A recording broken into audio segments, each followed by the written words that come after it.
Thanks and welcome to the information session for our Large Language Models Bootcamp and a recently introduced bootcamp on agentic AI. Large Language Models Bootcamp, I will explain it in a moment. Large Language Models Bootcamp is a more detailed and longer term or longer duration bootcamp. Agentic AI Bootcamp is for somewhat, I wouldn't call it advanced, but people who are slightly familiar with the idea or the concept of generative AI, they can actually come in and learn to build agentic AI and agents and agentic AI workflows. So I will walk through both of them in just a bit. My name is Raj Iqbal. I'm the Chief Data Scientist and a lead instructor at Data Science Dojo. And I've been doing this for a long time. More than half of my life I've spent doing AI, machine learning, analytics, data science, and so on. We're one of the oldest players in this space. We have been teaching through our public boot camps, our enterprise trainings, more than 11,000 graduates from our boot camp, perhaps more than any other boot camp in the world. Um, and when we talk about a boot camp, and we are not talking about 2 hour, 3 hour trainings, we are talking about longer duration, comprehensive trainings, and we have a big footprint globally. So let's look at why do you need to learn to build these applications. So a common question is, well, I can go and build an agent in Copilot, or I can go and build there are other possibilities. You can build agents in Perplexity, ChatGPT, Glean, and the list goes on. And pretty much, it's a very crowded space. The problem with many of these tools, when you go past their sales team, when you actually start onboarding, suddenly you have this better realization that the AI that was promised to you is not the same AI that was delivered to you. What I mean there is that hallucinations are still going to be a problem. The brittleness of prompts, you ask the same question in a slightly different manner, the answer is going to be different. Then when you talk about data governance, do you want to build things in cloud in their cloud? And if you upload your data in their cloud, what is the guarantee that your data is secure, right? So, and maybe even if they give you guarantee, perhaps the industry that you're in or the regulatory challenges, they prevent you from doing things in a certain way. How do you scale, right? So, and there are so many more problems that you can run into. And if you build a solution like this on-prem, you decide to, or not only on-prem, but if you decide to build a solution within your own cloud, um, how do you deal with all of these challenges? Even if with the most technical team, there is a lot of ideas, lot of concepts to learn before you even start building something serious enough. Um, Sometimes you hear about this idea. Hey, I mean, I can just clone this Git repository and build a RAG application on a single PDF file. And we are not talking about a single PDF file. We are talking about a PDF file, a JSON file, a Python piece of code, a CSV, an Excel file, a Word doc, or a PowerPoint. And we are not talking about one or two of them. We are talking about possibly thousands or tens of thousands or maybe hundreds of thousands of those files. And we are not talking about all of them located in a single Dropbox or SharePoint or Google Drive. We are talking about all of them located. I mean, a serious company, they would have their data in different places. I mean, located in all over. The file formats can be different. The locations can be different.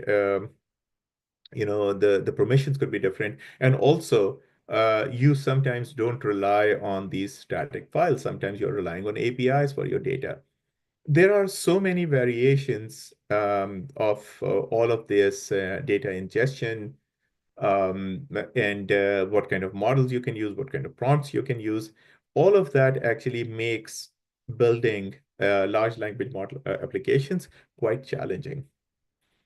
And what we do in both of our boot camps is we give you a very detailed introduction to pretty much everything that you need.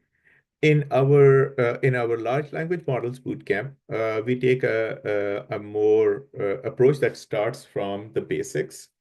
So we start with the embeddings and transformers and attention mechanisms. So let's go with the LLM bootcamp, and then I will tell you where we actually differentiate in the agentic AI bootcamp. So in the large language models bootcamp, we do not assume any background. So you can be really anyone, right? So no machine learning background needed, really not a very strong coding background needed. If you can basically understand, read Python code, and I will show you, how we have set things up, you can actually attend the bootcamp and do fairly well. And then, so we start with the whole idea, the notion of embeddings and transformers and attention mechanism. Go into a deep inside vector databases. We get inside LangChain and agentic workflows. Then we get into observability and monitoring. Then we talk about guardrails. How do you keep your application safe? I mean, can someone come in and get my LLM application to divulge any details that it should not be giving to the user? Can someone, what we call the prompt jacking and prompt hijacking and jailbreaking type problems? We spend quite a lot of time in evaluation, right? So evaluation is a very interesting area. In classic machine learning, when we talk about fraud detection. Well, you have baseline data sets. A transaction is a fraud or not a fraud. And if your prediction is wrong, you can know that your prediction is right or wrong. But in language, the same thing can be said in different manners. So how do we evaluate our LLM application such that we know that it is performing well? How do you set up, for those of you who are coming from a software engineering background, how do you set up uh, an evaluation pipeline so you can test your changes or in your application for regression testing? Like this is, call it an equivalent of regression testing. So when we worry about deployments and ops aspect of it, we get into the fine-tuning business as well. Be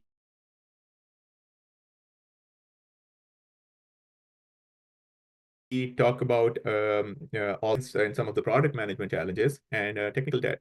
Um, the course actually is taught by people who work in industry, and they are building these things. We take pride in the fact that we are not a company that just, you gather some material on transformers, some material on vector databases from this YouTube lecture, this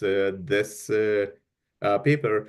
All of our courses are practitioner courses, created by practitioners for practitioners. So if you want to be a practitioner, you don't have to be hardcore developer. You can be a technical product manager. You could be a founder. No matter who you are. If you are interested in large language models and building large language model applications, we will actually enable you. Um, so very high level um, difference between the agentic AI and the large language models bootcamp.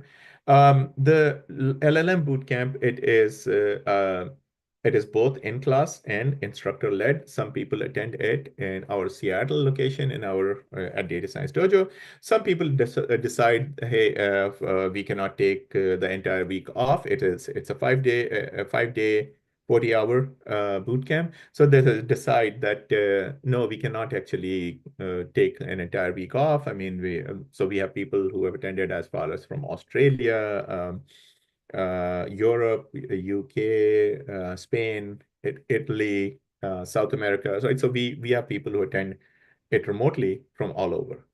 Um, but then there are people who who wanted to attend a shorter duration. Hey, we already know about transformers. We already know how to build vector databases, or we already know about vector databases. So this is a boot camp that focuses strictly on the agents and agentic workflows. So we do cover agents and agentic workflows even in the large language models bootcamp, but we get into the somewhat more advanced design patterns in agentic AI in our agentic AI bootcamp. And this is a more flexible schedule. This is every Wednesday, I believe, the next cohort that is coming up. So every Wednesday, we will have a class, 3 hour class. We will go for 8 weeks. There's going to be homeworks and assignments and all of that. So this is a shorter duration, or maybe less of a time commitment course than the large language models bootcamp. Let me see here. We have, and please feel free to ask any questions. If you are on our Zoom call, please ask any questions there. If you are attending one of the live streams on LinkedIn, Facebook, or Twitter, or anywhere else, ask a question and then it will be directed to me. At a very high level, when you build an application, um, I like to actually look at an application in a manner that if you look at it, so there is at the core of an LLM application is your AI, generative AI, or what we call the LLM model, large language model. The large language models can be open source or closed source. Language models can be on-prem. They can be in your VPC, or you could be actually leveraging them as a service. When we talk about OpenAI, OpenAI is a closed source model. You can get it from directly from OpenAI, deploy or literally, I mean, GPT 4.1, just go and get API key, and then you are using that shared deployment given to you by OpenAI. Then there is another deployment paradigm, which is deploying it in your own VPC. So you could deploy an OpenAI model in your own Azure cloud, and I believe Anthropic is a closed source model, but it is available in the Amazon Bedrock ecosystem. So, or you can decide to actually deploy it on your own on-prem laptop, or your desktop, or your server. I mean, depending upon how big the model is and all of that. In addition to that, most of the applications are going to be RAG applications, commonly known as RAG, but retrieval augmented generation applications. So you will probably need a vector database. It's a crowded market once again. You will need an embedding model to create embeddings and store in that vector database. You will need some sort of data pipeline that actually processes your data and then puts it in the vector database. Then you will need some sort of API connectors and all of that, some services. In addition to that, you might need large language models, or as cache, or what we commonly known as a semantic cache. Then you have orchestration and orchestration tools like LangChain and Llama Index. You will need some sort of logging and LLM ops, understanding how long a prompt is taking, how many tokens were consumed, how long it took for it to reason, and so on. So there are standard tools and frameworks that are available. You will need some guardrails. So it's a fairly complex ecosystem. And yes, you can actually learn, you can deploy if any middle schooler can actually, who knows Python, can go and build a RAG application. But even the more somewhat advanced developers, they need to do a lot of work before they can build an application that can be deployed for practical use, while it keeps the company secure, meets all the regulatory requirements, your data governance needs are met, your scalability needs are met. and so on, user experience is met, that is actually a non-trivial endeavor. And what we teach in these two boot camps is how to build these systems from scratch. That's the high level idea. Um, Let me actually go here, maybe a few more slides, and I will show you our learning platform and what we have. So if you look at this, the technology stack that we use is it's quite diverse, right? So we primarily use OpenAI GPT-4o, GPT-4 4.1, but we also touch upon a little bit on the Llama series of models. In many cases, we use the OpenAI endpoints. Sometimes directly in OpenAI, sometimes the Azure deployed version. We also actually talk about fine-tuning the model, and when we talk about fine-tuning, we just simply don't hand wave in terms of presentations. Hey, this is what fine-tuning is. We actually talk about the theory of fine-tuning. Talk about fine-tuning, distillation, transfer learning, quantization, low rank adaptation, QLoRa. And once that theoretical foundation is set up, we actually go and give you a GPU cluster, give you that access to a GPU cluster where you go and deploy a fine-tuned model. Um, in Let me take it back. So you start with the Llama 2 4-bit quantized 7 billion parameter model, and then you go ahead and fine tune the model and compare how the fine tuned model is different from the model that was not fine tuned. A lot of interesting learning that happens, and then we also talk about deployment in a different session.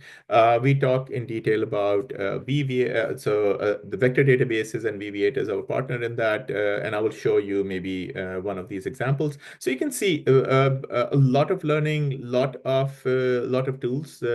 And then the bootcamp is streamlined in a manner that we don't fiddle with the tools too much. We have streamlined the operations that we like. Sometimes people say 40 hours, is it enough? Yeah, it is never enough. I mean, learning is never enough.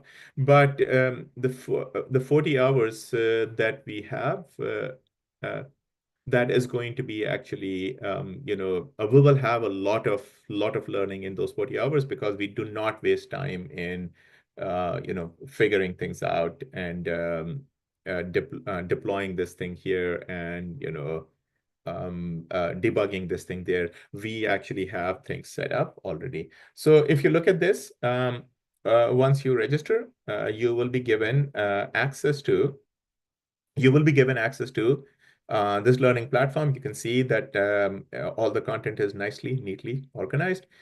We start with a high-level introduction to the bigger architecture, how do you build these applications? Then we get into the details of transformers and attention mechanism. We get inside that. All the details that you would like to know, starting from the basic intuition of, what is deep learning, then all the way taking to the attention is all you need and transformers and encoder decoder architectures. Then prompt engineering. I will give a very high level overview and then maybe drill down on one of a few of these modules. Then we go inside there's this thing, a practical introduction to vector databases. We spend almost 5 to 6 hours on just learning about vector databases, because very likely when you go back, you will be building a RAG application. Excuse me. You'll be building a RAG application, and understanding vector databases inside out is actually incredibly important. We spend almost 8 hours and more than an entire day, almost a day on LangChain. And I will drill down into this as well, why LangChain is important. I will mention this in a bit. We talk about the challenges in building RAG applications. We get inside the LLM observability and guardrails. We talk in a lot of detail about fine-tuning of models and evaluation. And then on the last day of the bootcamp, everyone actually builds their own LLM application. So let me actually go inside and show you what would a single module look like. So when I click on this, I'm inside this module, a practical introduction to vector databases. Once I go inside, um, let me go here. This is, we are talking about this introduction to vector databases. So if you look at this, we are, when we talk about vector databases, we talk about actually a lot of things in detail. We start with the high level. What is a vector database? Why do you need a vector database? And then, how is it different or similar to your traditional vector database? We build it slowly. We build it very slowly, build the momentum, and go to then very, very detailed, nuanced topics like improving the retrieval, right? So how do different indexing techniques work? How do we perform a vector search? What is a keyword search? What is a semantic search? What is a hybrid search? And how do you bring in different kind of faceting and filtering like features from traditional BI? Um, if you look at this here, a lot of detail. You can see that we are explaining things in a lot of detail, going step by step, explaining how does a vector search happen in a vector database. So if you keep going here, of course, I cannot go to every single slide here, but you can see that we are talking about quite a lot of things. Once we have covered all of these, then we go to these exercises, and these exercises are actually aligned with the topics that we covered just now. So when we talked about vector search, hey, I know I looked at those slides, but I don't get it. Well, when we go and look at these, I will click on this, and I will click here. And when I click here, if you look at it, now I'm launching this vector search notebook. You will be given, a deployed endpoint. You will be given API keys. We'll show you how to set up a vector database, and then after that, we'll show you how to actually query a vector database. And then we go step by step. We explain, hey, this is doing this, and this step is doing this, and so on. And this is, and all of you get your own dedicated compute and own dedicated storage in our learning platform. So there is, so we are not I mean, if you want to, I mean, you can download the code samples, of course, but you do not have to set anything up, right? So what we want to focus on one and only one thing, which is learning, because many times, I mean, we have been doing this for long enough to know your IT does not allow this. You don't have admin privileges on to install certain packages or certain software on your laptop. Hey, I ran into this. My Mac would not install this particular Python package. There is a different dependency that we need to do, right? In this case, all of your coding, all of your compute and storage, it is stored in our cloud.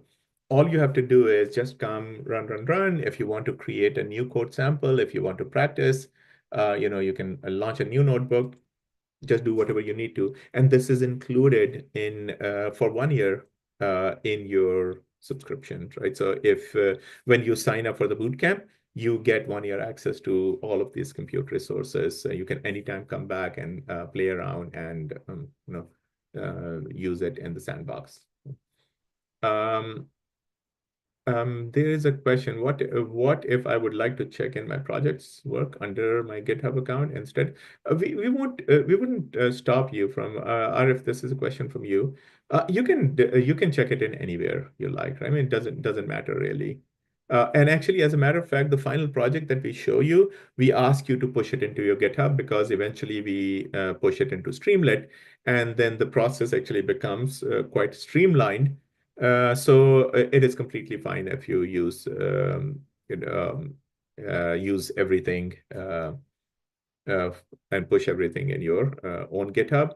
Um, I think it should be completely fine, except that you cannot actually push our proprietary material into your GitHub account and monetize on it.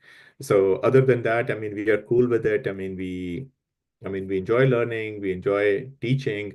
as long as there is, fair play, it is completely fine for us. I mean, we don't mind how you use the code. So now if you look at this now, I can go to a generative search example, right? So we go by, okay, vector search, similarity search, hybrid search, generative search, multi-tenancy. Well, and we have already talked about these ideas, these concepts in our session. And now we are coming in and talking about these in practice.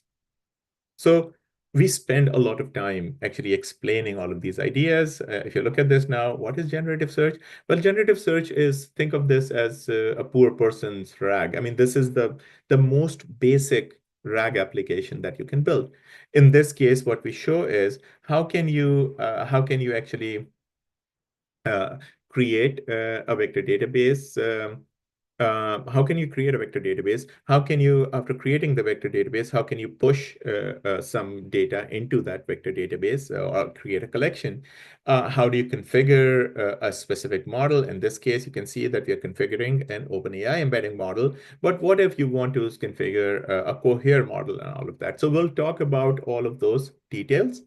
And then sometimes on the fly, we will say, okay, what if I wanted to use a different model instead of GPT-4 or mini? What if I wanted to use GPT 4.1? So we actually go through this. If you look at this, these are some ideas. I mean, definitely we can learn in theory, but over here, you can see that the properties that I'm creating, some are vectorized, some are not vectorized. I'm skipping vectorization. What are the implications of that? So we go slowly, build the momentum, try different queries, and really understand things inside out. Really, the goal is to not have some superficial knowledge to carry out, just mention, hey, what is RAG? You actually can, so when someone is talking about, well, I'm doing generative search and, I was doing hybrid search and the alpha value was this, you exactly understand what they're talking about, right? So we are actually will enable you and empower you that you are you're fairly well informed in this whole application building. I intentionally don't like calling it an expert because I know from a marketing standpoint, telling someone, hey, you will be an expert and you will be a guru in LLM application. But the problem is, no one becomes an expert by attending a single course, right? So you don't become an expert by attending a single course, no matter even 100 hours of learning is not enough. It is your own endeavor, your own undertaking that you will go back and spend time on it and then be on that road to expertise. But we teach you, this is by far, I think, the only bootcamp, only 40-hour bootcamp, as far as I know. I mean, we were the first one. I'm sure there are more that will pop up eventually, but it is definitely the most comprehensive one. It is definitely a bootcamp where, you will be taught by people who build things. They are not just instructors. Uh, Okay, so LangChain, I will show you what we do in LangChain. Just maybe a few different labs, and then we will move on. So if you look at this, um, think of LangChain as more of a framework that helps you with the plumbing of your LLM application, right? So your model, just getting a large language model alone, you would be actually shocked if you directly called a large language model and if you asked it anything, you would be shocked actually that without context, how clueless these models are. They understand the language. They do have some information of historical facts and all of that, but without proper context. Um, Let me give an example. Who is the president of United States, right? If I go and ask this application, ChatGPT is an application built on large language models, GPT 4.1, 4.0. It will know that I'm talking about today. In this time frame, they will say Donald J. Trump is the president. However, if I ask directly a large language model, if I asked it who's the president, it will Possibly it will tell you as of September, depending upon which model it is. I think GPT-4o will tell you as of September or October 2023, Joe Biden is the president, right? So, and then, what is the problem? The problem is context, right? So to build that context, you need to be able to plug in, create variable templates in these models. You should be able to hook these models to different data sources. You should know the different kind of document loaders and text splitters and document splitters, different kind of if you want to connect it to a vector database, a different kind of vector database, or you want to connect it to a SharePoint, or you want to connect it to a Dropbox or Google Drive or Salesforce, structured, unstructured data, different types of data sources. LangChain actually is your tool of choice for that. LangChain is not the only tool of choice. There are other tools out there, but LangChain and Llama Index, they are by far the most popular ones. So we get into this. How do you chain your prompts, your LLM function calls? How do you chain them? Then how do you build memory? I'm carrying out a conversation. As I'm speaking with you, for those of you who started the session, um, who joined the session from the beginning, you have some context, you have some memory of our conversation. But what if someone joins right now abruptly? Do they have the context or not? So LangChain has this context building tools. I mean, memory is one of them. We'll talk about that as well. Introduction to agents, of course. We'll talk about introduction to agents. Let me just randomly click on one of them. All of these labs we do in class. So just LangChain has possibly 16 to 20 code samples that we actually do in class. Fairly intense. Intense, not in the sense that it is going to be very difficult to understand.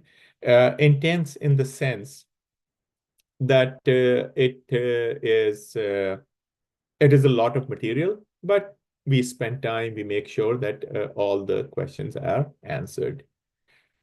So if you look at this, for instance, this is an example for agents and tools. If you look at this, I am going to, in this case, let me actually go back to a search tool that you can probably relate to.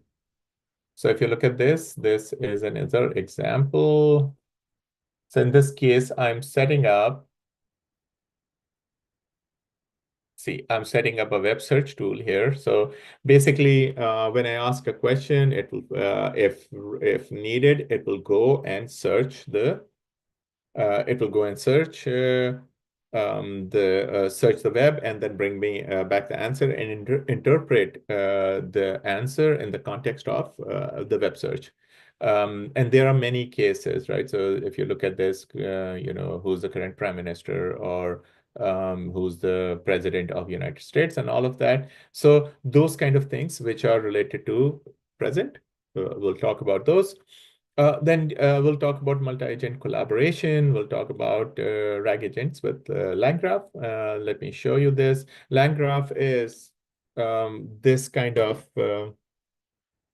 think of LangGraph as a tool that helps you do the state management. In many cases, when we have a query that cannot be answered in a single go, so when the person asks a question that has a dependency on multiple LLM calls, LangGraph actually is a way to build those dependencies.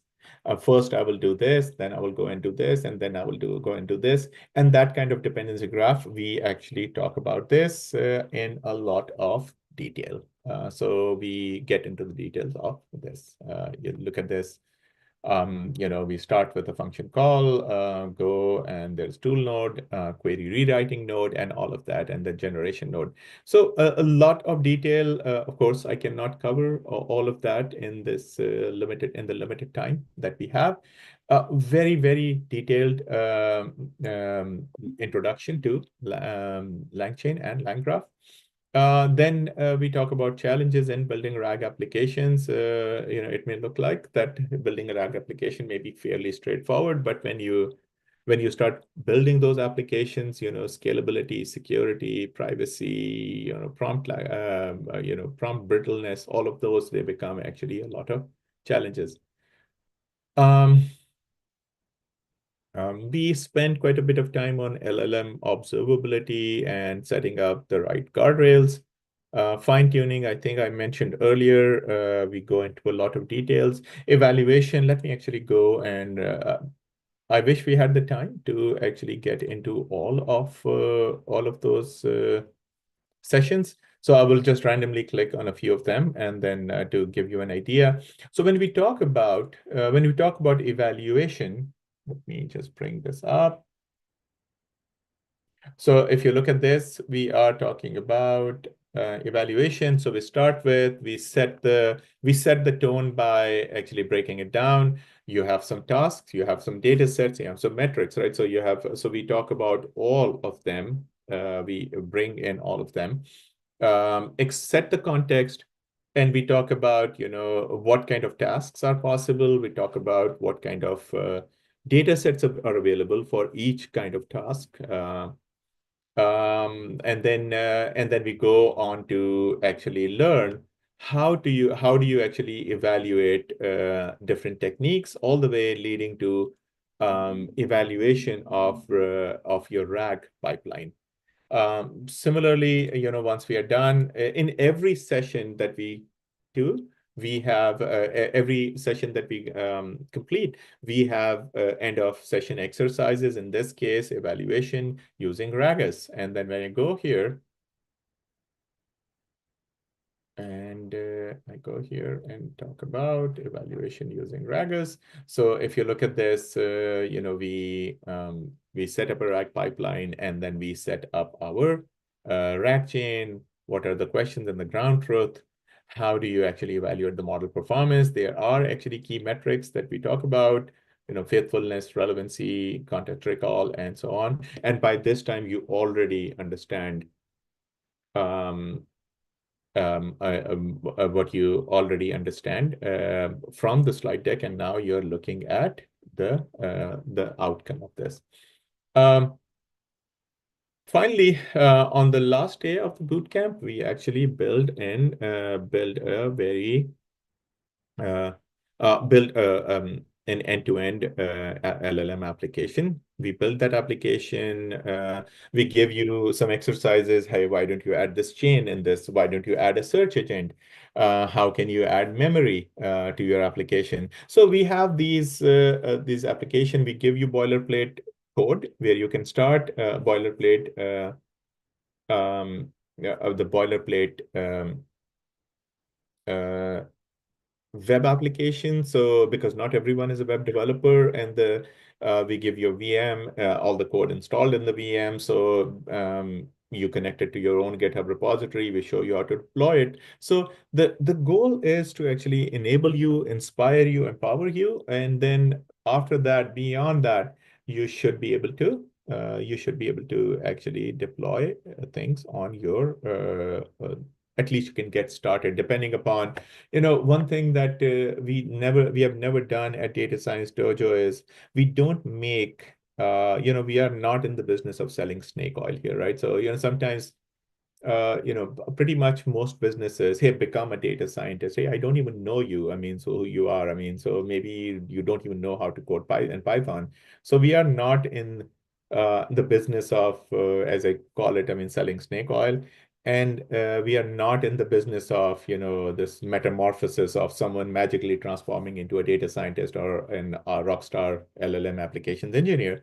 You're going to be, if you're a product manager, you will be a great LLM application product manager. If you're a great dev, you will be a great LLM application developer. So the goal here is to make you a better professional in whatever you do. If you're leading a team, I mean, we have had people from all across the spectrum. I mean, people manager, dev manager, they have attended consultants, they have attended the boot camp, and they have done very well in their when they went back. I mean, they have built applications, but we are not here to fix, I mean, someone shows up, I mean, 30-year-old person shows up and suddenly, I mean, we cannot compensate for their other, if they don't know data structures, if they don't, are not good in their cloud concepts, and we are not going to actually show them how to and fix their fundamentals, right?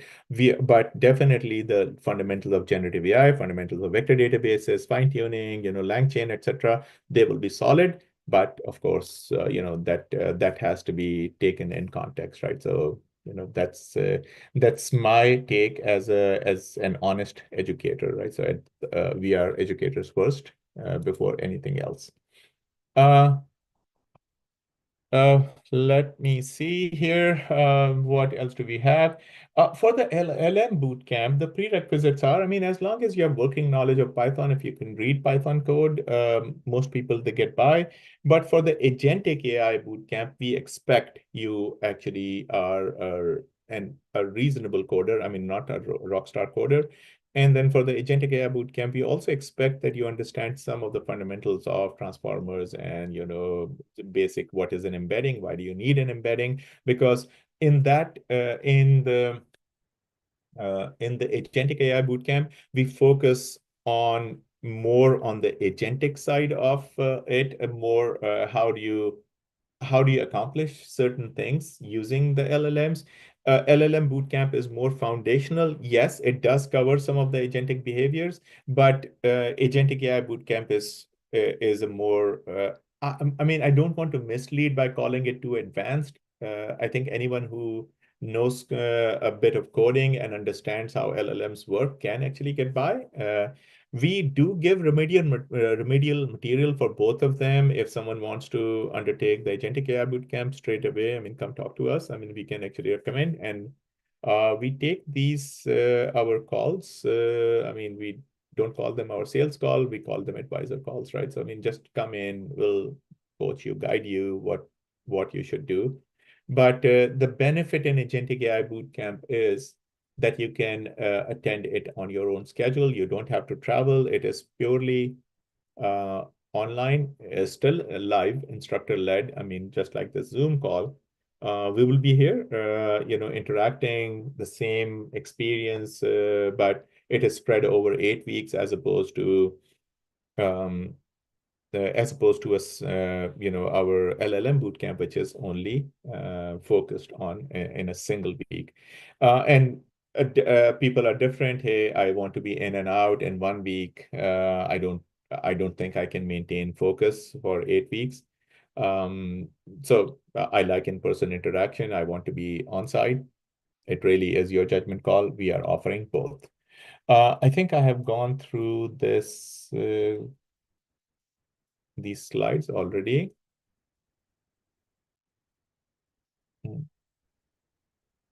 Okay, let me see. Where are we? Yeah, and I think I did mention this, but if it wasn't entirely clear, um, all you need is sometimes, hey, my what laptop do I need? Don't worry about it, right? Do I need GPUs? Don't worry about it, right? Do I need subscriptions? Don't worry about it, right? Just bring your laptop. As long as you have a laptop that has a web browser, we'll take care of everything, because we do not want to waste time on setting things up. Hey, my credit card is not working. This subscription, that subscription. We'll give you we cover all the token costs during the bootcamp. The Jupyter notebooks, everyone gets a compute and storage. Then when we do the fine-tuning exercises, we cover the cost of the GPU clusters. We give you, you get um, NVIDIA GPUs in the cloud, run pod cloud. So we cover the cost of all of this as part of your bootcamp registration fee. So we cover all the compute and all the subscriptions and all the infrastructure needs for the bootcamp. Also, We have a relationship with the academic partnership with the University of New Mexico, continuing education. And a consequence of that is that many companies, they cover our bootcamp as part of their tuition reimbursement policy. I remember last boot camp, we have had people from Salesforce, Boeing, and Apple, but uh, there are many other companies that actually cover these trainings as long as they are coming from an accredited institution. The requirement that we meet, you can simply request your HR to cover the cost of this, and this is like your health insurance or your other benefits that your company may have. Many people don't know about these benefits at their company, so you may want to check. I mean, we were pretty surprised actually. Many companies, they have, 4 or 5 up to 10 grand yearly training budget that is part of their benefits program. So, and we meet that criteria. So just let us know, and then we would be more than happy to help out. And some companies that I mentioned, I mean, we have had people who have already attended. We have a solid, stellar line of instructors from all over, practitioners who have attended who have some of them actually frequently show up. I mean, and some of them, I mean, depending upon their availability, we invite them for talk and all of that. So we try to create a very good mix of high quality thought leaders from industry who come in and talk at the bootcamp. We have built this interesting ecosystem where we actually subsidize the infrastructure costs in the form of credits through our partners. Let me also, we are actually, I mean, this is a very small list. I mean, we have, I don't know, more than 3,500 companies have attended our training, and you name it. I mean, pretty much any company that matters on the planet, someone from that company has attended our trainings. Hear from our partners. I mean, they love our trainings. We have had people from big companies. I mean, there is a long, big lineup of people who have attended our generative AI bootcamp. I mean, go check out. I mean, we have real people, and go and ask them, right? So I mean, sometimes, I mean, we don't have any John Does and Jane Does on our website. You have thousands of people who have actually attended, and we have, I mean, they love us enough that they have given us permission to put their name on our website and our promotional material that they are our champions. So go check it out. I mean, many people, likely many of you, wherever you are, whichever company you are from, someone from that company has actually already attended our training. Just reach out to us and we'll let you know. I mean, we are not the big names, venture funded, big companies and big operations that, I mean, big, very seasoned salespeople who would just make sure that they close the deal. We are actually very invested in our attendees, our learners, and we want to make sure that everyone gets value out of it. And I think that should be it. Our next boot camp, the LLM boot camp, is happening in Seattle from June 9th to 13th. This is the 5-day boot camp. And I'm sorry, I think we recently announced the first cohort of our agentic AI boot camp. Let me actually go here. Now, just go. I'm logged in as an admin here, just taking forever to load. Okay, so let me go here in our boot camps. Let me go to the Agentic AI bootcamp. For the Agentic AI bootcamp, I believe we are starting in July. I will have to check with my team. But in the Agentic AI bootcamp, we have a slightly smaller, shorter list of instructors, and we will talk about all the context building, multi-agent applications there. And then the next boot camp is starting on July 9th, classes every Wednesday. 3 hours a week. So that that is it, right? So I'm happy to answer any question that anyone may have. I will give it a few more moments if anyone has any questions. So Arif, so I see that you're saying that you attended your 1 week in-person boot camp and was one of the best experiences. So thank you so much for your kind words, Arif. And then if the LLM bootcamp actually makes sense to you, I can assure you that, I mean, we are upholding the same standards that we maintained, and maybe we are a bit better as a more mature company. So please feel free to get on a call. Happy to talk to you. And let me see if there are any other questions here. So there is a question here. Would you please share the adoption of GenAI models, Claude 2, Grok, in SME enterprise projects versus in-house trained models on top of base models? Arif, this is a very difficult question, right? I can share my general thoughts on this.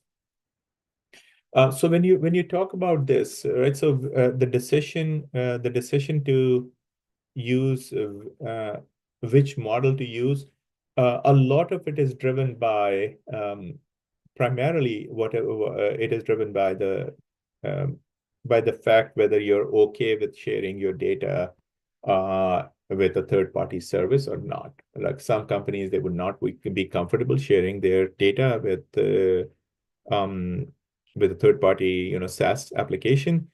And then on the other hand, right, so I can also deploy this in my own VPC, OpenAI, and Anthropic being an example. OpenAI is a closed source model, but you can still deploy it in Azure in your own tenant. And then on the other hand, you have Anthropic closed source model. You can deploy it in Bedrock, as far as I know. But then someone would say, no, I don't want to use cloud. I do not want to use cloud. But when you go and healthcare, a case in point, right? So in healthcare, yeah, we cannot. I mean, we don't want to put data in the cloud. Okay, so what do you do then? You bring it on-prem.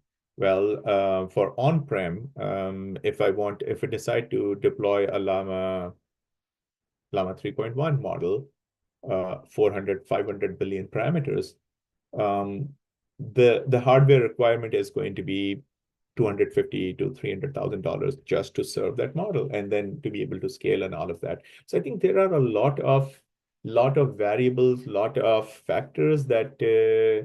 So it's a very difficult question to answer in just an information session. This is more of a perhaps an hour, 2 hour long conversation on a cup of coffee, right? So because there is no exact answer to this.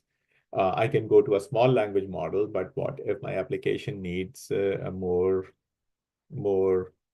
advanced model, right? So small language models work very well for certain cases, but may not work very well in other cases. So I hope I don't know how to answer this question because there is um, no whichever answer I give, it is not going to be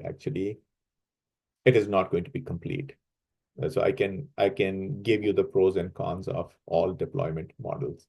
And we talk a lot about these kind of trade-offs. I mean, we have in the bootcamp, we have 40 hours. So we talk a lot about these trade-offs and how we should balance these. Okay. Um, sounds sounds good. I think there are no more questions, so we will end the call. Thank you so much for everyone for attending. Please feel free to reach out, and we are happy to help you, in an advisor role. So we'll be happy to help you figure out whether the LLM bootcamp or the agentic AI bootcamp, or I mean, we will tell you if none of the bootcamps is a good fit, we'll tell you, right? So we do that, right? So just get on a call and let us know. Okay. Thanks, everyone.